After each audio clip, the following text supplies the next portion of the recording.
ఒక back corona టెస్టుల్లో రికార్డులు బ్రేక్ చేస్తున్న ఆంధ్రప్రదేశ్ ప్రభుత్వం వైరస్ నియంత్రణకి ఎలాంటి వ్యూహం అనుసరిస్తోంది?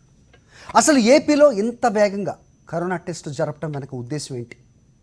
ఆసుపత్రిలో సదుపాయాలు సరిపోతాయా? ప్రభుత్వం ఎలాంటి ముందు జాగ్రత్త చర్యలు తీసుకుంటోంది? కరోనా నియంత్రణకి ఇంకా ఎలాంటి జాగ్రత్తలు తీసుకోవాలి? కరోనా కట్టడికి ప్రజలపై బాధ్యత ఎంత ఉంది? ఏపీలో కరోనా కట్టడిపై AP special CS Jawahar Reddy గారితో లైవ్లో మనం ఇంటరాక్ట్ అవ్వబోతున్నాం. ఆయన దగ్గర నుంచి మరిన్ని వివరాలు తెలుసుకునే ప్రయత్నం చేద్దాం. నమస్తే అండి జవహర్ రెడ్డి గారు. నమస్తే సార్, ముఖ్యంగా ముందుగా ఒక క్వశ్చన్ అడగాలంటే, not only confine to the states, మన రాష్ట్రాలే కాదు, మన దేశమే కాదు, ప్రపంచ దేశాలు కూడా ఈ టెస్టులు చేయాలా వద్దా, టెస్టులు చేస్తే నిజంగా మనకున్న సదుపాయాలు సరిపోతాయా అన్న ఒక సందిగ్ధంలో ఉంటే, ఆంధ్రప్రదేశ్ మాత్రం టెస్టుల్లో ఈరోజు ఇండియాలో చూసుకుంటే మొదటి స్థానంలో ఉంది. సదుపాయాల విషయంలో చూసుకుంటే అందరూ సంతృప్తి వ్యక్తం చేస్తున్న పరిస్థితిలో ఉన్నాయి. అసలు ఏంటంటే మీ వ్యూహం, ఫస్ట్ ఆఫ్ ఆల్ ఏం ఆలోచించి ప్రభుత్వం ఈ నిర్ణయం తీసుకుంది, ఎలా మీరు ముందుకెళ్తున్నారు అంటే ఏం చెప్తారు?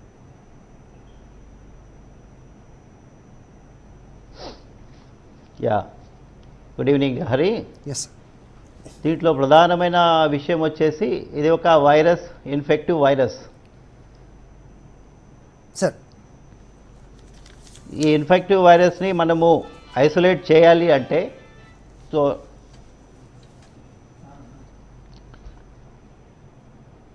ఇది తప్పకుండా మనము ఎవరైతే అఫెక్ట్ అయ్యారో, ఎవరికైతే వైరస్ వచ్చిందో వాళ్ళని మనము ఐడెంటిఫై చేసి ఐసోలేట్ చేయాల్సి ఉంటుంది. ఈ ఐసోలేట్ చేయడం అనేది చాలా ముఖ్యం, ఎందుకంటే మనం ట్రాన్స్మిషన్ చైన్ని బ్రేక్ చేయాలి. సార్, ఆ ట్రాన్స్మిషన్ చైన్ బ్రేక్ చేయకపోతే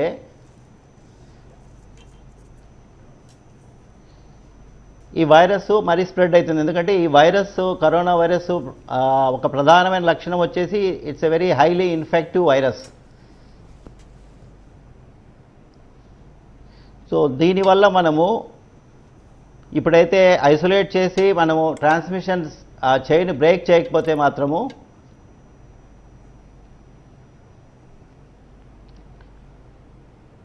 ఈ వైరస్ వేగంగా స్ప్రెడ్ అవుతుంది. కాబట్టి ఈ ఉద్దేశాన్ని పెట్టుకొని మన WHO వాళ్ళు చెప్పారు, ICMR చెప్పింది టెస్ట్ టెస్ట్ టెస్ట్ అనేసి. సో ఆ ఉద్దేశంతోనే మనము మన రాష్ట్రంలో ఈ నిర్ణయం తీసుకొని మనము మన ముఖ్యమంత్రి గారి ఆదేశాల మేరకు ఈ టెస్టులు చేయడం మొదలుపెట్టాం. సార్, సో ఈ టెస్ట్ చేయడం వల్ల మనకు వచ్చే అడ్వాంటేజెస్ వచ్చేసి, మనం ఐసోలేట్ చేస్తాము, ఐసోలేట్ చేసిన తర్వాత ఈ ట్రాన్స్మిషన్ చైన్ బ్రేక్ చేయడం వల్ల లార్జ్ స్కేల్ అవుట్ బ్రేక్ లేకుండా మనం చూడగలిగాం. సో ఈ రకంగా చేయడం వల్ల ఏమవుతుందంటే, మనకి టెస్టింగ్ కెపాసిటీ ఈ లాక్డౌన్ మొదలుపెట్టే టైంలో, మన లాక్డౌన్ మొదలుపెట్టే ముందు మన టెస్టింగ్ కెపాసిటీ కేవలం 90 ఉండేది, ఒక ల్యాబ్ ఉన్నది. ఇన్ఫ్యాక్ట్ మన రాష్ట్రంలో వచ్చిన మొదటి కేసు నెల్లూరు శాంపుల్ మనము హైదరాబాద్ గాంధీ హాస్పిటల్ పంపించేసి, దాని తర్వాత కన్ఫర్మేషన్కి Pune national institute of virology కూడా పంపించడం జరిగింది. ఆ స్టేజ్ నుంచి మనం మొదట తిరుపతిలో స్విమ్స్లో మనం మొదటి ల్యాబ్ మొదలుపెట్టి, దాదాపు ఈరోజు అన్ని జిల్లాల్లో ఈ వైరల్ టెస్టింగ్ ల్యాబొరేటరీస్ మనం ఎస్టాబ్లిష్ చేసుకున్నాం. మనం దాదాపు 90 టెస్ట్ల సామర్థ్యంతో మొదలుపెట్టి ఈరోజు సుమారుగా మనము 24,000 టెస్టులు చేసే స్థాయికి వచ్చామంటే, మనం గత 3 నెలల్లో ఈ టెస్టింగ్ గురించి ఎంత శ్రద్ధ వహించాము, మరి గవర్నమెంట్ ఎంత దీని గురించి ప్రాధాన్యత ఇచ్చింది, దాని తర్వాత మనము ఎంత ఖర్చైనా కూడా దీనికి భయపడకుండా, అంటే దాదాపు మనం ఈరోజు 24,000 టెస్ట్ చేస్తున్నామంటే సుమారుగా రోజుకు 3 కోట్ల రూపాయలు ఖర్చు అవుతుంది. ఒక టెస్ట్ యావరేజ్న 1,250 రూపాయలు ఖర్చు అవుతుంది. సో దీనికి భయపడకుండా కూడా ప్రభుత్వం ఇంత ఆర్థిక ఇబ్బందుల్లో ఉన్నా కూడా ముఖ్యమంత్రి గారు జగన్మోహన్ రెడ్డి గారు ఈ టెస్టులకు మాత్రము వెనుకాడొద్దని చెప్పడం వల్ల మనకు పూర్తి స్థాయిలో మనం ఈరోజు టెస్టులు చేసేదానికి మనము సర్వసన్నద్ధంగా ఉన్నాము. మనం సుమారుగా మనకి 13 గవర్నమెంట్ రంగంలోనే VRDL ల్యాబ్స్ ఉన్నాయి, 48 ట్రూనాట్ ల్యాబ్స్ ఉన్నాయి. మనం ప్రైవేట్ ల్యాబ్స్ను కూడా అనుమతించాము. 5 ప్రైవేట్ ల్యాబ్స్ కూడా మనము ఈరోజు పనిచేయడం మొదలుపెట్టింది. సార్ సార్ ఒక సో ఈ రకంగా సుమారుగా మనం ఈ రోజుకి 6,76,000 టెస్ట్ మనం చేయడం జరిగింది. సార్ ఒక చీఫ్ సెక్రటరీగా మీరు చెప్పండి సార్. మీరు చెప్తున్న దాన్ని బట్టి ఖర్చుకి వెనకాడకుండా ప్రభుత్వం ఏదైతే ఈ ముందు అడుగు వేసింది అనేది గత 3 నెలల క్రితం వరకు, అంటే ఈరోజు కంపేర్గా చేసుకుంటే కనుక ఇవాల్టికి కూడా ఒక మెట్రోపాలిటన్ సిటీస్ అవ్వచ్చు, పెద్ద పెద్ద రాష్ట్రాలు అవ్వచ్చు, వీళ్ళందరూ కూడా నిజంగా ఆలోచిస్తున్న పరిస్థితులు.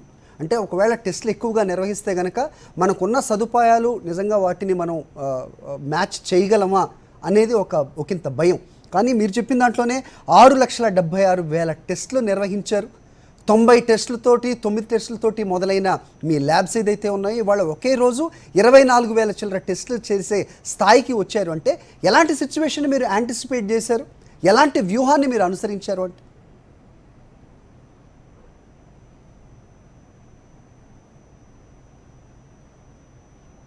కట్లయితుంది వాయిస్. ఓకే, మా వ్యూహం వచ్చేసి వినపడుతుందా? వినపడుతుందండి, ప్లీజ్. మా వ్యూహం వచ్చేసి మొదటి నుంచి కొంతమంది ఎక్స్పర్ట్స్ని కూడా కన్సల్ట్ చేయడం జరిగింది. ఇన్ఫ్యాక్ట్ మొదట్లోనే ఈ ఇన్ఫెక్షన్ మొదలైనప్పుడు సుమారుగా భారతదేశంలో ఇన్ని కేసులు వస్తాయి, రాష్ట్రాల్లో ఇన్ని కేసులు వస్తాయని ఒక స్టడీ వాట్సాప్లో కూడా సర్క్యులేట్ అయింది. దాని తర్వాత మాకు తెలిసిన ఎక్స్పర్ట్స్ కూడా ఐడెంటిఫై చేసుకున్నాము. వాళ్ళు ఇచ్చిన సలహాలు బట్టి మనము నెంబర్ ఇంతవరకు వెళ్ళొచ్చు అని చెప్పి ఒక అంచనా ఉంది. ఎందుకంటే ఆ అంచనాని ఐసీఎంఆర్ కూడా ఉంది, వాళ్ళు కూడా చెప్పేదానికి కాస్త, ఎందుకంటే అది కొంత భయాందోళన కలిగిస్తుందనేసి ఆ నెంబర్ చెప్పడం లేదు. మేము కూడా ఆ నెంబర్ చెప్పకుండానే దానికి కావాల్సిన నెంబర్స్కి సరిపడా, అంటే ఇన్ని నెంబర్స్ వస్తాయని ఎక్స్పెక్ట్ చేశాము. ఈరోజు బహుశా మేము ఎంతకు ప్రిపేర్ అవుతున్నామంటే 40,000 బెడ్స్ తయారు చేస్తున్నాం ఆసుపత్రిలో. మనకు సుమారుగా 83 గవర్నమెంట్ కానీ ప్రైవేట్ ఆసుపత్రులు కానీ ఉన్నాయి. సో ఈ 83 ఆసుపత్రుల్లో సుమారుగా 40,000 బెడ్స్ని మనం తయారు చేసి మనం రెడీ అయినాము. అంటే 40,000 కేసులు హాస్పిటలైజేషన్కి వచ్చినా కూడా, సో 40,000 కేసులు హాస్పిటలైజేషన్కి వచ్చినా కూడా మనం వాళ్ళని ట్రీట్ చేసేదానికి రెడీ అయినాము. అంటే మన ఇన్ఫ్రాస్ట్రక్చర్ని రెడీ చేసుకున్నాం. ఈ లాక్డౌన్ పీరియడ్లో ఎందుకంటే లాక్డౌన్ మెయిన్ పర్పస్ వచ్చేసి డిపార్ట్మెంట్స్, హెల్త్ సిస్టమ్స్ రెడీ అవ్వాలనేసి, అంటే టెస్టింగ్ పరంగా కానీ టెస్టింగ్ కెపాసిటీ పెంచుకోవడము, అదే రకంగా హాస్పిటల్లో బెడ్స్ తయారు చేసుకోవడము, ఆక్సిజన్ బెడ్స్ తయారు చేసుకోవడము, ఐసీయూ బెడ్స్ తయారు చేసుకోవడము, వైద్య సిబ్బందిని ఉన్న వాళ్ళతో పాటు అదనంగా సిబ్బందిని నియమించుకోవడము, ఇలాంటి కార్యక్రమాలు చేయాలి. మనము ఆ విషయంలో ఆంధ్రప్రదేశ్ రాష్ట్రము మనకు ఈ 68 రోజుల లాక్డౌన్ పీరియడ్ మాత్రము చాలా విజయవంతంగా ఈ కార్యక్రమాలని మనం పూర్తి చేసుకున్నాం. సో దాదాపు 40,000 మంది హాస్పిటల్కి రావాలంటే దానికి ఆల్మోస్ట్ 5 టైమ్స్ ఇన్ఫెక్షన్ అయింటుందనేసి ఒక అంచనా. సుమారుగా 2 లక్షల దాకా రావచ్చు మనకు మొత్తము రాష్ట్రంలో అనేసి ఒక అంచనాతో వేసుకొని మనం అందుకే టెస్టులు చేసి ఈ కేసును ఐడెంటిఫై చేయగలిగితే రెండు మనకి ఆబ్జెక్టివ్స్ ఫుల్ఫిల్ అవుతాయండి టెస్ట్ చేయడం వల్ల. ఒకటి, మనము ఈ పాజిటివ్ కేసులు ఐడెంటిఫై చేసి వాళ్ళని ఐసోలేట్ చేయడం వల్ల వైరస్ ట్రాన్స్మిషన్ సైకిల్, ఆ చైన్ బ్రేక్ అయ్యేసి లార్జ్ అవుట్ బ్రేక్ రాకుండా మనం ప్రివెంట్ చేయొచ్చు. 2, టెస్ట్ చేయడం వల్ల ముఖ్యంగా సీనియర్ సిటిజన్స్ని కానీ, తర్వాత ఈ కోమార్బిడిటీ అంటారు, అంటే డయాబెటీసు, హైపర్ టెన్షను, తర్వాత chronic kidney disease, chronic lung disease, ఇలాంటి ఉన్నవాళ్ళు ఎవరైతే ఉన్నారో, మన రాష్ట్రంలో సుమారుగా 40 సంవత్సరాలు పైబడిన వాళ్ళు కూడా ఈ కోవిడ్ వైరస్ సోకిన తర్వాత మరణాలు కొన్ని రికార్డ్ అయినాయి. కాబట్టి వీళ్ళని దృష్టిలో పెట్టుకొని, ఈ డేటాను దృష్టిలో పెట్టుకొని వీళ్ళందరినీ తొందరగా టెస్ట్ చేస్తే, అంటే డెత్స్ ప్రివెంట్ చేయాలి అంటే, మరణాలు నివారించాలి అంటే కోవిడ్ పాజిటివ్ అయిన వాళ్ళని అర్లీ స్టేజ్లోనే ఐడెంటిఫై చేసి హాస్పిటల్లో సుమారుగా 5-6 రోజులు కన్నా మనం ఉంచగలిగితే ఆ వ్యక్తి యొక్క మరణాన్ని మనం నివారించవచ్చు. సో ఈ 2 ఉద్దేశాలని మనము ప్రధాన లక్ష్యంగా పెట్టుకొని, అంటే ట్రాన్స్మిషన్ని మనము బ్రేక్ చేసేదానికోసము, సో దట్ కేసెస్ పెరగకుండా కేసెస్ కంట్రోల్లో ఉండేదానికోసము, రెండోది మరణాలను తగ్గించే దానికోసము, అంటే testing to reduce the infections, testing to reduce the mortality. ఆ ఉద్దేశంతోనే మనం మొదటి నుంచి మొదలుపెట్టాము. ఇప్పుడు కేసులు పెరుగుతున్న నేపథ్యంలో మనము we should not be worried so much on the number of cases పెరుగుతాయి, కాకపోతే దాన్ని నియంత్రణలో పెంచుకోవాలి. అంటే మరీ అన్కంట్రోల్గా పెరిగినామంటే ఏమవుతుందంటే ఒక ప్యానిక్ సిచ్యువేషన్ వస్తుంది. ఆ సిచ్యువేషన్ రాకుండా ఉండాలి అంటే మన ఆ growth in the number should be in a controlled manner. రెండవది వచ్చేసి ఈ డెత్స్ ఏవైతే ఉన్నాయో ఆ డెత్స్ మనం ప్రివెంట్ చేయాలంటే early detection, early hospitalization and timely treatment. So ఆ ప్రిన్సిపల్ మీద ఇప్పుడు మనం పనిచేస్తున్నాం. Right sir. నిజంగా ఇదంటే మీరు చెప్తున్నది సింపుల్గా అనిపించినా ఎంత ఛాలెంజింగ్గా ఈ ఎన్వైరన్మెంట్ ప్రస్తుతం ఉంది అనేది మాకు అర్థమవుతుంది సార్. ఇంకో విషయం, మీరు ఇప్పుడు ఈ గ్రోత్ ఏదైతే పెరుగుతుంది అనేది కరెక్టే యాంటిసిపేట్ చేసినప్పటికీ ఎంత మేరకు పెరుగుతుంది అనేది చాలా కీన్గా అబ్జర్వ్ చేయాల్సిన పరిస్థితి. అలాంటిది ఇప్పుడు తెలంగాణ, మన పక్క రాష్ట్రం తీసుకుంటే కనుక తెలంగాణ టోటల్గా ఇప్పటి వరకు చేసిన టెస్టులు 53,757 వర్సెస్ పక్క రాష్ట్రం ఇంచుమించు ఒకే పాపులేషన్ ఉన్న ఆంధ్రప్రదేశ్లో 6,76,000. ఇప్పుడు ఈ కరోనా సడలింపులు వచ్చిన తర్వాత, ఈ లాక్డౌన్ ఎత్తేసిన తర్వాత పక్క రాష్ట్రాల నుంచి ఆంధ్రప్రదేశ్కి వచ్చే వాళ్ళని కూడా కీన్గా అబ్జర్వ్ చేయాల్సి ఉంటుంది. పక్క రాష్ట్రాలు ఎన్ని టెస్టులు నిర్వహిస్తున్నాయో అనేది చూడాల్సి వస్తుంది. ఇక తెలంగాణ తీసుకుంటే ఇన్ని తక్కువ టెస్టులు నిర్వహిస్తున్న క్రమంలో ఇక్కడి నుంచి అక్కడికి వస్తే ట్రాన్స్మిట్ అయ్యే వాళ్ళ సంఖ్య గురించి మీ ప్లాన్ ఏంటి?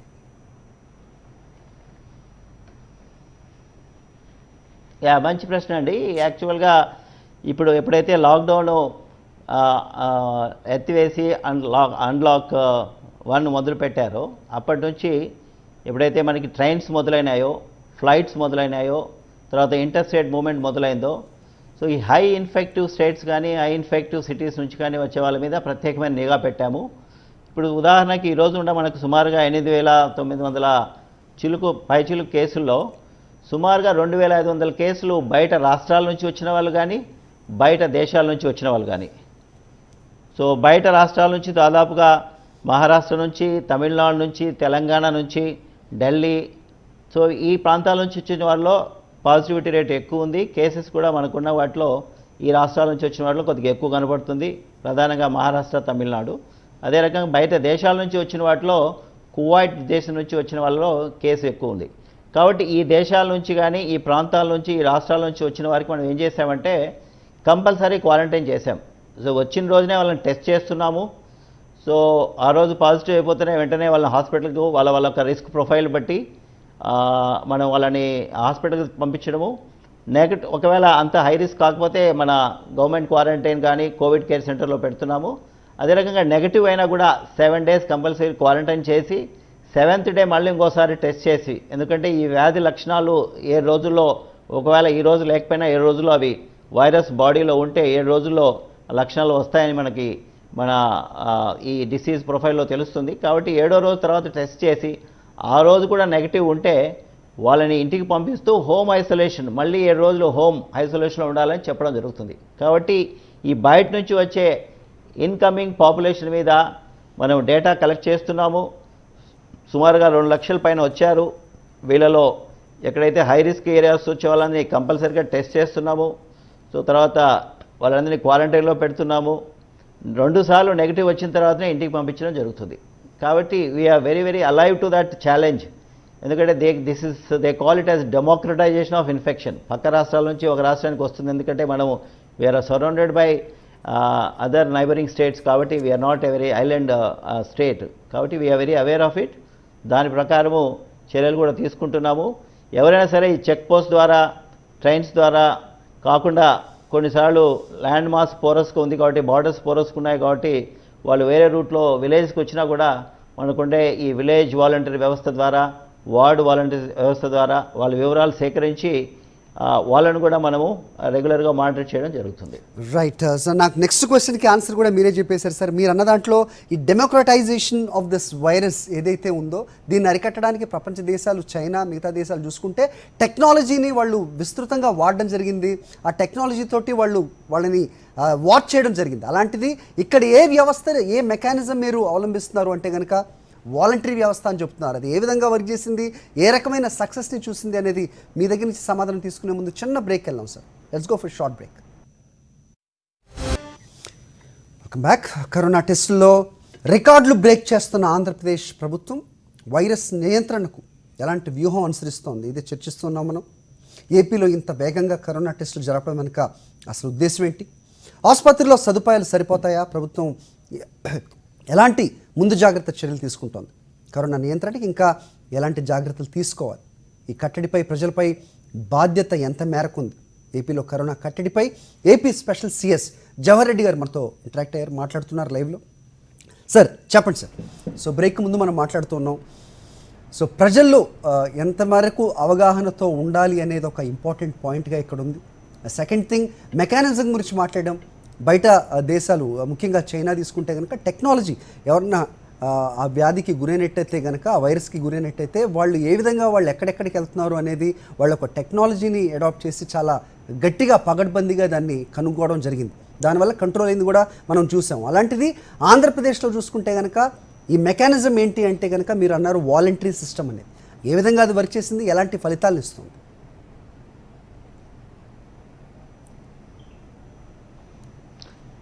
వాలంటరీ సిస్టమ్ అంటే మనకి ఈ ప్రభుత్వం వచ్చిన తర్వాత ఒక గ్రామ స్థాయిలో కానీ వార్డు స్థాయిలో కానీ అన్ని గవర్నమెంట్ ప్రోగ్రామ్స్ మరి ఫలితాలు మరి డోర్ స్టెప్లో డెలివరీ చేసే దానికోసము ఈ వాలంటీర్ తర్వాత వ్యవస్థని అంటే విలేజ్ సెక్రటరియట్స్, వార్డ్ సెక్రటరీస్ ఏర్పాటు చేశాం. సో ఆ రోజు బహుశా నేను ఒక ఆఫీసర్గా ఊహించలేదు అది నాకు హెల్త్ డిపార్ట్మెంట్లో కోవిడ్కి మరి ఇంత చక్కగా ఉపయోగపడుతుంది అనేసి. ఎందుకంటే ఇంతవరకు మనకున్న ఈ సిబ్బందిని వాలంటీర్స్ను కానీ అక్కడ విలేజ్ అండ్ వార్డ్ సెక్రటరీలో ఉండే ఏఎన్ఎంస్ను కానీ దాని తర్వాత ఆశా వర్కర్స్ని వీళ్ళందరినీ ఉపయోగించుకుంటూ మనము దాదాపు ఇప్పటికీ 6 రౌండ్స్ మన ఫీవర్ సర్వేలు చేశాం. ఈ ఫీవర్ సర్వేలు చేయడం ద్వారా ఎవరికైతే సిమ్టమ్స్ ఉన్నాయో, దాని తర్వాత ఎవరికైతే కోమార్బిడిటీస్ ఉన్నాయో, ఇందాక చెప్పినట్టు డయాబెటీసు, హైపర్ టెన్షను, తర్వాత ఈ కిడ్నీ డిసీజ్ ఉన్న వాళ్ళని ఐడెంటిఫై చేయడం జరిగింది.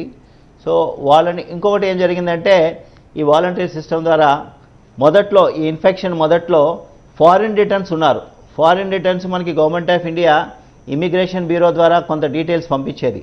సో దానికంటే మించి మనము ఈ విలేజ్ వాలంటీర్స్ ద్వారా అక్కడ మిస్ అయిన కేసులు, వాళ్ళ డేటాలో లేని డీటెయిల్స్ కూడా మనం ఈ విలేజ్ వార్డ్ వాలంటీర్స్ ద్వారా తీసుకోవడం జరిగింది. కాబట్టి అప్పటి నుంచి మనకు మొదలైంది సో వీళ్ళని ఉపయోగించుకోవడము. ఇప్పుడు దాదాపు 6 దఫాలుగా ఫీవర్ సర్వే చేశాము. కరెంట్లీ ఇప్పుడు 6th సర్వే జరుగుతుంది. సో దీంట్లో మనం ఏం చేస్తున్నామంటే ఇందాక మాట్లాడినట్టు మన ఏపీ స్ట్రాటజీ వచ్చేసి test and then trace and then isolate, test and then treat. So that is the main strategy. కాబట్టి ఇప్పుడు మనం ఏం చేస్తున్నామంటే ఈ సీనియర్ సిటిజన్స్ అంటే అబోవ్ 60 years కానీ, దాని తర్వాత 40 years పైబడి కోమార్బిడిటీ ఉండే వాళ్ళని సో స్పెసిఫిక్గా మన దగ్గర లిస్టు కూడా ఈ గత సర్వేస్లో ఐడెంటిఫై చేసాం. ఈ మనుషులు ఎవరు, హూ ఆర్ ద ఇండివిజువల్స్ అంటే టెక్నికల్గా we call it as line listing. So ఆ లైన్ లిస్టింగ్ మన దగ్గర ఉంది. సో ఆ లైన్ లిస్టింగ్ తీసుకొని వెళ్ళి ఇప్పుడు ప్రతి ఒక్కరిని సర్వేలెన్స్లో ఎగ్జామినేషన్ చేస్తున్నాం. అంటే 3-4 విషయాలకి ఎగ్జామిన్ చేస్తున్నాం. ఒకటి వాళ్ళ బ్లడ్ ప్రెషరు, తర్వాత బ్లడ్ షుగరు, దాని తర్వాత పల్స్ ఆక్సిమీటర్ ద్వారా ఆక్సిజన్ శాచురేషన్ లెవెలు, టెంపరేచరు, తర్వాత కోవిడ్ లైక్ సిమ్టమ్స్. ఎవరైతే ఈ కేటగిరీతో ఉన్నారో, ఈ కేటగిరీలో ఎవరైతే ఈ పారామీటర్స్లో కొద్దిగా తేడా కనపడుతుందో వాళ్ళ వెంటనే టెస్ట్ చేసేదానికి మనం ఏర్పాటు చేశాము. ఇది మనము ఒక జూన్ 15 నుంచి ఈ రకమైన చేంజ్డ్ స్ట్రాటజీతో వెళ్తున్నాము. సో దీంట్లో ప్రధాన ఉద్దేశం వచ్చేసి వీళ్ళని తొందరగా ఐడెంటిఫై చేసి, అంటే ఒక పారామీటర్ వచ్చేసి ఒక 6 to 7 days కన్నా మనము పాజిటివ్గా డిటెక్ట్ అయిన తర్వాత హాస్పిటలైజేషన్ చేయగలిగితే, అంటే high risk category, mild symptoms వాళ్ళకి పెద్ద ఇబ్బంది లేదు. హై రిస్క్ కేటగిరీకి మాత్రము 5-6 days హాస్పిటలైజేషన్ ఇవ్వగలిగితే మనం డెత్ రేటు సిగ్నిఫికెంట్గా అంటే చాలా గణనీయంగా తగ్గించవచ్చు. సో ఆ స్ట్రాటజీస్తో ఇప్పుడు ముందుకు వెళ్తున్నాం. ఎందుకంటే ఇప్పుడు నంబర్స్ పెరిగాయి. సో ఫ్రీగా మూవ్ అవుతున్నారు ప్రజలు కూడా. సో వాళ్ళు మాస్క్ పెట్టుకోవాల్సిన విధిగా కొన్ని సందర్భాల్లో జరగడం లేదు. సో వీళ్ళు లాక్డౌన్ ఎత్తేసిన తర్వాత బహుశా కరోనా వెళ్ళిపోయిందనే కొంత అభిప్రాయంలో ఉన్నారు. అది సరికాదు. కాబట్టి ఎవరైతే ఈ కేసులు ఎక్కువ పెరుగుతున్నాయో, ఎవరైతే ఈ హై రిస్క్ కేటగిరీ వాళ్ళు ఈ కోవిడ్ బారిన పడుతున్నారో వాళ్ళని తొందరగా ఐడెంటిఫై చేసి detect them early and then give a proper treatment. So ఆ ఉద్దేశంతో మనం ఇది చేస్తున్నాము. అదే రకంగా మీరు ఇందాక టెక్నాలజీ విలేజ్ వాలంటరీ వ్యవస్థ గురించి మాట్లాడారు. ఇప్పుడు ఈ రకంగా ఈ హౌస్ టు హౌస్ సర్వే గురించి మనము చేస్తున్నాము. ఇంకోటి కూడా మనం పల్స్ ఆక్సిమీటర్ అని చిన్న ఎక్విప్మెంట్ ఇచ్చాము, ఫింగర్ పల్స్ ఆక్సిమీటర్ అని. ఈ SpO2 లెవెల్ అంటే మన blood saturation level of oxygen 95 కంటే తగ్గితే కొద్దిగా ఇబ్బంది ఉంది అనేసి మన మిగతా దేశాల నుంచి మిగతా రాష్ట్రాల నుంచి సమాచారం ప్రకారం తెలుస్తుంది. సో ఈ పారామీటర్ని కూడా మనము చాలా మరి ఒక ప్లాన్డ్గా వీఆర్ ట్రయింగ్ టు అసెస్ అనమాట. దీనివల్ల బేసిక్గా ఈ హై రిస్క్ కేటగిరీస్ని వెంటనే ఐడెంటిఫై చేసి టెస్ట్ చేసి ట్రీట్ చేసే దానికోసం ఈ విలేజ్ వాలంటీర్ కానీ వార్డ్ వాలంటీర్స్ కానీ మనం వాడుతున్నాం. Right sir. సో ఇంతకుముందు మీరు చెప్పిన ఒక పాయింట్లో డెమోక్రటైజేషన్ ఆఫ్ దిస్ వైరస్ అని మాట్లాడాం.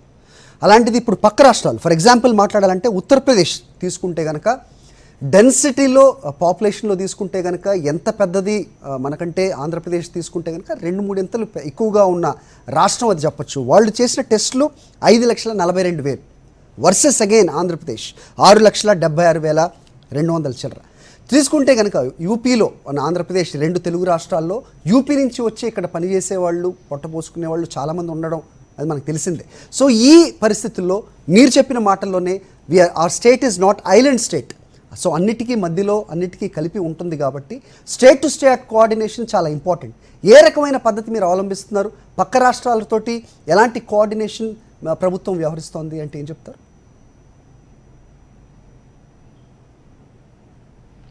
అంటే ఇప్పటి వరకు మనకి బిగినింగ్లో లాక్డౌన్ ఉన్నప్పుడు కొన్ని ట్రైన్స్ మొదలైనాయండి, శ్రామిక్ ట్రైన్స్ అనేసి. అప్పుడు మన రాష్ట్రం నుంచి పక్క రాష్ట్రాలకు చెందిన వాళ్ళు మనం పంపించడం జరిగింది. అట్లనే పక్క రాష్ట్రం నుంచి మన రాష్ట్రాలు కూడా వచ్చారు. ముఖ్యంగా మనకి ఒక స్ట్రైకింగ్ ఎగ్జాంపుల్ వచ్చేసి మహారాష్ట్ర నుంచి దాదాపుగా ఈ కర్నూలు అనంతపురం జిల్లాలకి చాలా నెంబర్స్ వచ్చాయి. వీళ్ళందరూ కూడా ఫిషర్మెన్ కమ్యూనిటీ, తర్వాత they are working in fishing harbours. So వాళ్ళని మనం టెస్ట్ చేస్తే దాదాపు 10 to 15% పాజిటివిటీ వచ్చింది. అంటే మన కర్నూలులో కానీ అనంతపూర్లో కానీ. సో వీళ్ళని ఎవరైతే వచ్చారో స్పెషల్ ట్రైన్స్లో మన దగ్గర మనకి లైన్ లిస్టింగ్ ఉన్నది. వాళ్ళు అంటే మేనిఫెస్ట్ పంపించారు, ఎవరు వస్తున్నారో డీటెయిల్స్ తెలిసింది, ఏ జిల్లా వాళ్ళో తెలిసింది. మనకి మంత్రాలయము, గుంతకల్లు ఈ రైల్వే స్టేషన్లో దిగారు వాళ్ళందరినీ క్వారంటైన్లో పెట్టాము, వాళ్ళందరినీ టెస్ట్ చేశాము, పాజిటివ్ వాళ్ళని ట్రీట్ చేశాము, నెగిటివ్గా ఉన్న వాళ్ళని మనము క్వారంటైన్లో పెట్టి 14 రోజుల తర్వాత పంపించడం జరిగింది. అట్లనే గుజరాత్ నుంచి మనకి ఇంకొక ఛాలెంజ్ వచ్చేసి చెన్నై నుంచి కూడా చాలా పాజిటివ్ కేసులు వచ్చాయి. ఎక్కడైతే లాక్డౌన్ పీరియడ్లో వచ్చాయో కేసులు వాటన్నిటి కూడా వివరాలు మన దగ్గర ఉన్నాయి. మనం ఇప్పుడు ఏం చేస్తున్నాము, ఇప్పుడు ఇంటర్ స్టేట్ మూవ్మెంట్ మొదలైంది. సో మనము బార్డర్స్లో మనం చెక్ చేస్తున్నా కూడా కొంతమంది కేసులు కొన్ని మనకి మిస్ అయ్యేసి మన నెట్వర్క్ ద్వారా మిస్ అయ్యేసి మన రాష్ట్రంలోకి ఎంటర్ అయిపోతారు. వాళ్ళని మీరు ఇందాక యూపీ నుంచి లేబర్ వస్తారని చెప్పారు. మనం ఏం చేస్తున్నామంటే ఇందాక నీకు చెప్పాను నేను, సర్వేలెన్స్లో హై రిస్క్ కేటగిరీ గురించి మనం టెస్ట్ చేస్తున్నాము. అదే రకంగా బయట నుంచి వచ్చిన వాళ్ళు ఇంత ఎకనామిక్ యాక్టివిటీ మొదలైన తర్వాత, అంటే పోస్ట్ లాక్డౌన్ ఎన్ని చోట్ల అంటే మనం షాప్స్ మొదలుపెట్టాము, ఇండస్ట్రీస్ మొదలుపెట్టాము, మార్కెట్ యార్డ్స్ మొదలైనాయి, కన్స్ట్రక్షన్ సైట్స్ మొదలైనాయి, దాని తర్వాత ప్రాజెక్ట్స్ మొదలైనాయి. సో వీళ్ళన్నిటికీ కూడా సర్వేలెన్స్ కోసం మనము సుమారుగా 15 నుంచి 20 డిఫరెంట్ కేటగిరీస్ను ర్యాండమ్గా టెస్ట్ చేస్తున్నాం. అంటే దాదాపు ఒక 300 శాంపుల్స్ ప్రతి జిల్లాకి రోజుకి ఒక మార్కెట్ యార్డ్ని, ఒక కన్స్ట్రక్షన్ సైట్ని, ఒక అపార్ట్మెంట్ని, ఒక ఫ్రంట్ లైన్ హెల్త్ వర్కర్స్ కానీ, దాని తర్వాత ఇప్పుడు టెంపుల్స్ కూడా మొదలైనాయి. సో ఈ రకంగా అందరినీ టెస్ట్ చేయడం వల్ల మాకు తెలుస్తుంది. ఉదాహరణకి కడప జిల్లాలో మన దాల్మియా సిమెంట్లో ఆ ఇండస్ట్రీలో టెస్ట్ చేస్తే చెన్నై నుంచి ట్రక్స్ వస్తున్నాయి కాబట్టి 3 అక్కడ పనిచేసే వర్కర్స్ పాజిటివ్ అయ్యారు. సో వాళ్ళని ట్రేస్ చేసుకుంటూ ఆ విలేజ్కి వాళ్ళు పక్క విలేజ్ నుంచి వచ్చేవాళ్ళు, దాల్మియా సిమెంట్ పక్క విలేజ్ నుంచి. సో అక్కడ ఆ విలేజ్లో ట్రేస్ చేస్తే సుమారుగా 40-50 కేసులు బయటపడ్డాయి. సో ఈ రకంగా మనము బయట నుంచి వచ్చిన వాళ్ళు కానీ ఎకనామిక్ యాక్టివిటీ ద్వారా కానీ ఏమైనా ఇన్ఫెక్షన్ జరుగుతుందా అంటే మన ఓన్ స్టేట్లోనే ఇన్ఫెక్షన్ కూడా ఇవి కాంగ్రిగేషన్ ప్లేసెస్ కాబట్టి ఇక్కడ స్ప్రెడ్ అయ్యే ఛాన్స్ ఉంది. కాబట్టి ఎవ్రీడే ఒక డిస్ట్రిక్ట్లో దాదాపు 300 శాంపుల్స్ ఇలాంటి టెస్ట్ చేసి ఎక్కడైతే పాజిటివ్ వస్తున్నాయో వాటికి మరి ఫాలోఅప్ యాక్షన్ చేసుకోవడం వల్ల మనం ఈ వైరస్ వ్యాప్తి చెందకుండా నియంత్రణ చేసేదానికి మనం ప్లాన్ చేసాము. ఆ రకంగా చర్యలు కూడా తీసుకుంటున్నాం. Right sir. సో ఇంత మెటిక్యులస్గా ఒక్కొక్క అంశాన్ని కూడా పరిశీలిస్తూ దీన్ని కంట్రోల్ చేసే ఉద్దేశంతో వెళ్తున్నాం. దీంట్లో ప్రజల బాధ్యత, వాళ్ళు అనుసరించాల్సిన పద్ధతులు, వాళ్ళ అకౌంటబిలిటీ ఎంత ఉంటుంది అంటే దానికి ఏం చెప్తారు సార్?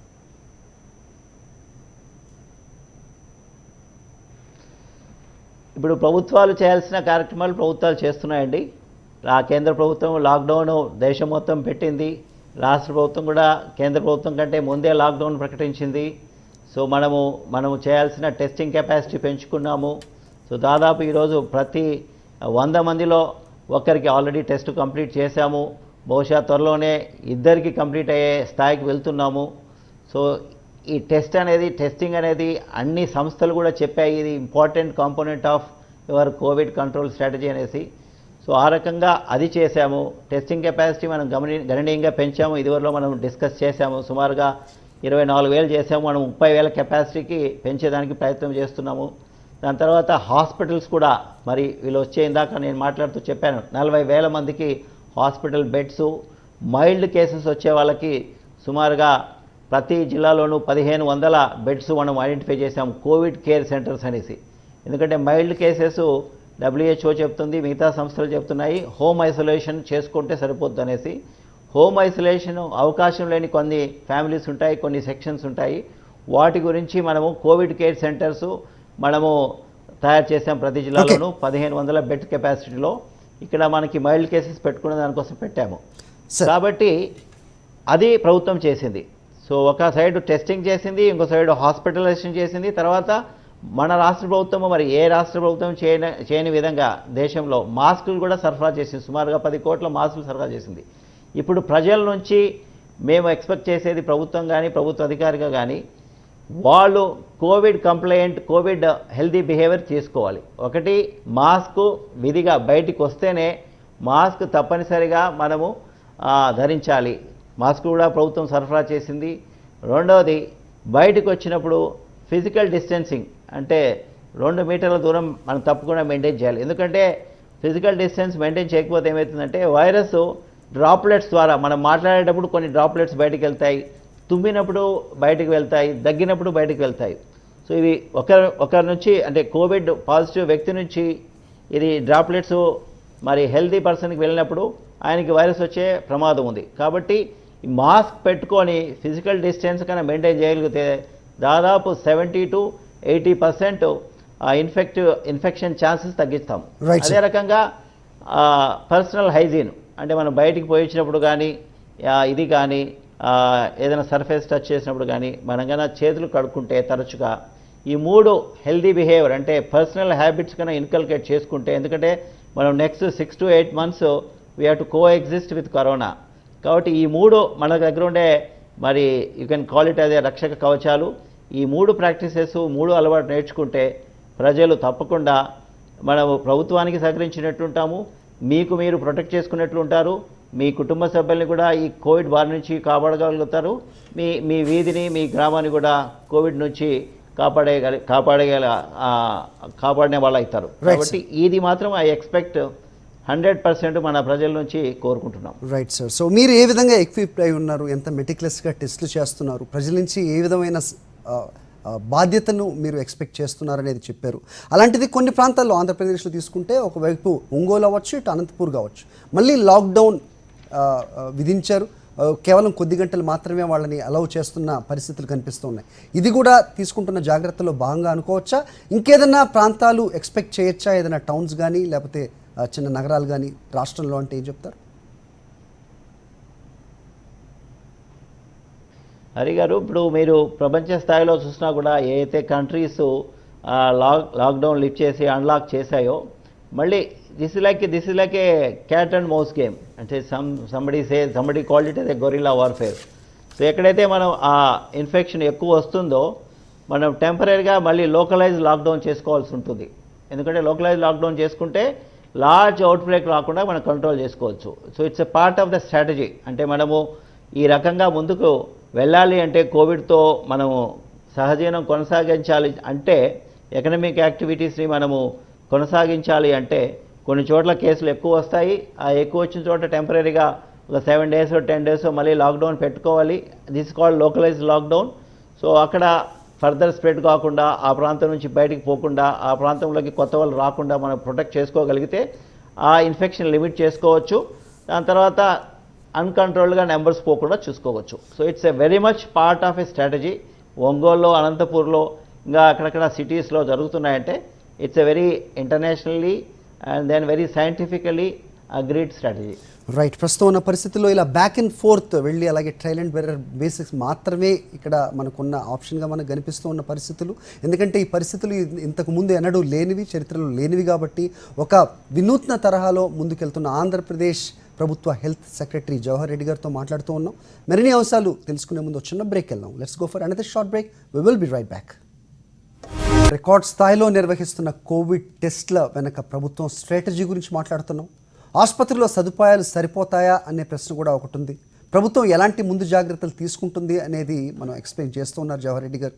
కరోనా నియంత్రణకి ఇంకా ఎలాంటి జాగ్రత్తలు తీసుకోవాలి అనేది కూడా మాట్లాడుతూ ఉన్నాం. ఏపీలో కరోనా కట్టడిపై AP special CS Jawahar Reddy గారు మనతో ఇంటరాక్ట్ అవుతున్నారు గత గంట 1 hour నుంచి కూడా. సో మాట్లాడుతున్నాం. సార్ జవహర్ రెడ్డి గారు, సార్ చెప్పండి సార్. సో ప్రభుత్వం ఈ టెస్ట్ల గురించి మాట్లాడితే మీరు అన్నారు నెక్స్ట్ థింగ్ ఏంటి అంటే కనుక ట్రీట్ చేయటం కరెక్ట్ టైంలో అనేది. దానికి ఆసుపత్రుల్లో ఉన్న సదుపాయాల గురించి అనేక రాష్ట్రాలు సతమతం అవుతున్న పరిస్థితుల్లో ఇన్ని టెస్టులు రికార్డ్ స్థాయిలో నిర్వహిస్తున్న టెస్ట్ల అనంతరం వాళ్ళకి ఇవ్వవలసిన ట్రీట్మెంట్ విషయంలో ప్రభుత్వం దగ్గర ఉన్న వ్యూహం ఏంటి? How are they going forward?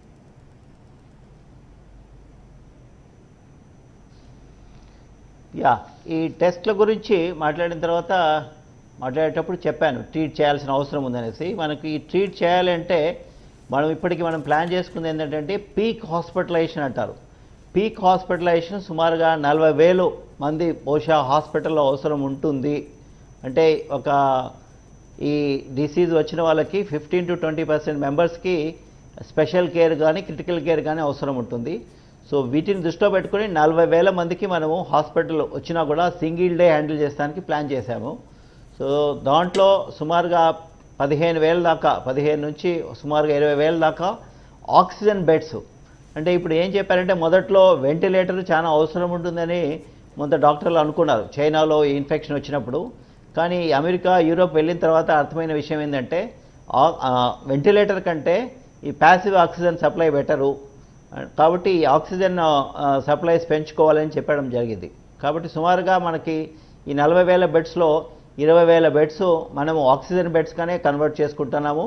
ఈ 20,000 బెడ్స్లో 5,000 బెడ్స్ సుమారుగా ఐసీయూ బెడ్స్ లాగా ఏర్పాటు చేసుకున్నాము. మనకు సుమారుగా 1000 నుంచి 1,300 వెంటిలేటర్స్ అవసరం పడుతుందని అనుకుంటున్నాము. ఆ నెంబర్ మనం రెడీ చేసి పెట్టుకున్నాము. సో ఈ బెడ్స్ అనేది ఒక ఆస్పెక్టు.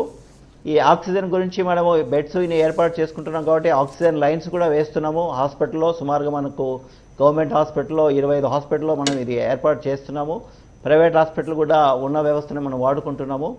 అదే రకంగా ఆక్సిజన్ సిలిండర్స్ కానీ, ఆక్సిజన్ ట్యాంక్స్ కానీ, ఆక్సిజన్ లైన్స్ కానీ ఏర్పాటు చేసుకుంటున్నాము. సో నెక్స్ట్ ఇంపార్టెంట్ అంశం వచ్చేసి వైద్య సిబ్బంది.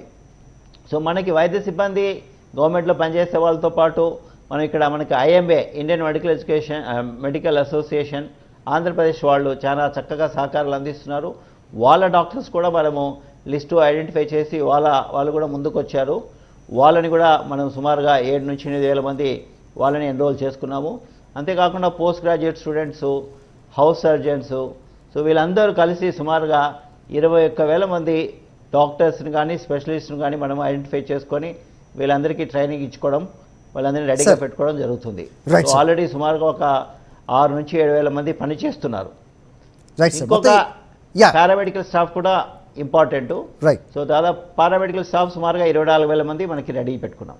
Right sir. ఇక కంట్రీ మొత్తం కూడా ఆంధ్రప్రదేశ్ కేసి చూసి ఒక క్వశ్చన్ ఉత్పన్నం అవుతుంది. ఏంటి అంటే ప్రస్తుతం అసలు ఆంధ్రప్రదేశ్ స్టేట్ ఉన్న పరిస్థితుల్లో ఏ విధమైన విభజన తర్వాత ఆంధ్రప్రదేశ్ రాష్ట్రం పరిస్థితులు, గత 5 ఏళ్ల పాలన, ప్రస్తుతం నడుస్తున్న పాలన, ఇదంతా చూసుకుంటే కనుక ఏ విధమైన అంటే ఇలాంటి పరిస్థితుల్లో ఇన్ని టెస్టులు ఏ విధంగా నిర్వహించగలిగింది, ట్రీట్మెంట్కి హాస్పిటల్స్ని ఏ విధంగా సమాయత్తం చేశారో మీరు చెప్పిన దాంట్లో చూస్తుంటే కనుక ఎక్కడి నుంచి డబ్బు తీసుకొస్తున్నారు, ఎలాగా అడ్జస్ట్ చేస్తున్నారు అనే ఒక క్వశ్చన్ వస్తుంది. అదొక క్వశ్చన్ అయితే. సెకండ్ థింగ్, ఇప్పుడు ఏదైతే ఆక్సిజన్ కానీ లేకపోతే మిగతా ఈ ట్రీట్మెంట్లో భాగమైన వాటికి ఇవాళ బ్రేకింగ్ న్యూస్గా మనం చూసింది హెటేరో సంస్థ ఏదైతే ఈ కోవిఫెర్ అనే ఒక ఇంజెక్షన్ని తీసుకొచ్చిందో అది మార్కెట్లో ఏ విధంగా అందుబాటులోకి తెస్తుందో దాన్ని జనరిక్గా మార్చే దానికి ఈ పట్టే సమయంలో ఆంధ్రప్రదేశ్ ప్రభుత్వం ఆ మెడిసిన్ ఏ విధంగా చూస్తుంది, ప్రజలకి ఎంత ఎంత త్వరలో దాన్ని అందుబాటులోకి తేగలదు, దాంట్లో ప్రభుత్వం సహకారం? Sorry for the long question.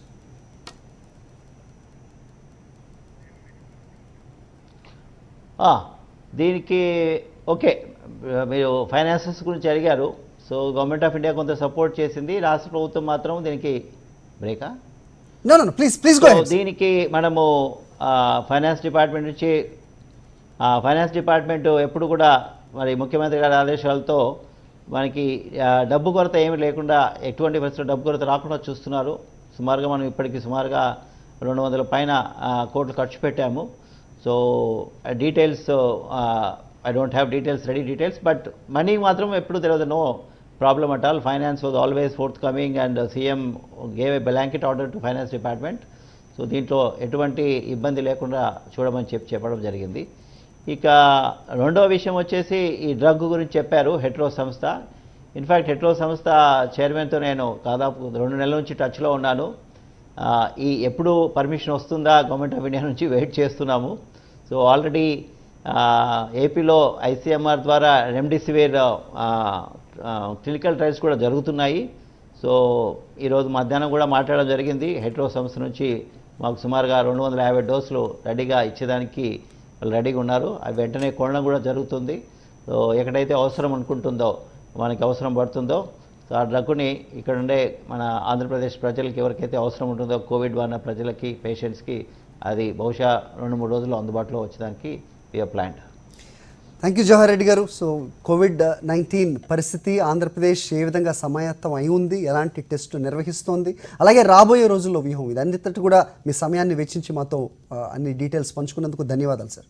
Thanks for giving your time. One last point. Please sir. One last point. Please sir. Yeah, only appeal to the public, Andhra Pradesh ప్రజలకి. ప్రభుత్వం ఇంత కష్టపడి ఇన్ని కార్యక్రమాలు చేసింది అంటే టెస్టింగ్ గురించి కానీ, హాస్పిటల్ ప్రిపేర్నెస్ కానీ, రిక్రూట్మెంట్ కానీ. ఇన్ఫ్యాక్ట్ నేను హాస్పిటల్స్లో రిక్రూట్మెంట్ గురించి చెప్పడం మర్చిపోయాను. కోవిడ్కి సంబంధించి సుమారుగా 2000 మందిని రిక్రూట్ చేశాము. రెగ్యులర్ రిక్రూట్మెంట్ కూడా ముఖ్యమంత్రి గారి ఆదేశాల ప్రకారం సుమారుగా 10,000 మందిని రెగ్యులర్ రిక్రూట్మెంట్ కూడా నోటిఫికేషన్ ఇవ్వడం జరిగింది. సో ప్రభుత్వాలు ఇంత చేసిన తర్వాత ప్రజలు కూడా ఈ కోవిడ్ మీద జరుగుతున్న యుద్ధంలో భాగస్వాములు కావాలి. వాళ్ళు తప్పక ఎవరైతే కోవిడ్ బారిన పడకుండా ఉండాలంటే ఇది వ్యక్తిగతంగా వాళ్ళకి ఎవరికి వాళ్ళు జాగ్రత్త తీసుకోవాల్సి ఉంటుంది. సో వ్యక్తిగతంగా నేను ఇందాక చెప్పినట్లు మాస్క్ పెట్టుకోవడము, ఫిజికల్ డిస్టెన్స్ బయటకు పోయినప్పుడు మెయింటైన్ చేయడము, దాని తర్వాత hand wash, hand sanitisation, physical distancing and Covid mask పెట్టుకోవడం అనేది చాలా ముఖ్యమైనది. మీ ఇంట్లో ఎవరైనా ముసలి వాళ్ళు ఉన్నా, చిన్నపిల్లలు ఉన్నా, మీరు బయటికి పోయినప్పుడు మీరు కన్నా ఈ మాస్క్ పెట్టుకోకపోతే మీకు వైరస్ సోకి మీకేమి కాకపోవచ్చు. ఎందుకంటే 80% కేసెస్లో మైల్డ్ సిమ్టమ్స్లోనే ఉంటాయి.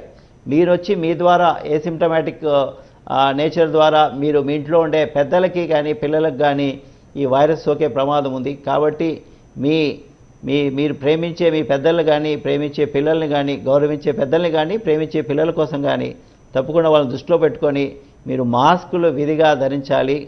ఫిజికల్ డిస్టెన్స్ బయటకు పోయినప్పుడు విధిగా మెయింటైన్ చేయాలని కోరుకుంటూ, మేము చేసే ఈ ప్రయత్నంలో మీరు కూడా మీ యొక్క పాత్ర, మీరు కోవిడ్లో ఈ కోవిడ్ యుద్ధంలో మీరు పాత్ర వహించాలి అంటే మాత్రం ఈ 2-3 అలవాట్లు నేర్చుకోవాలి.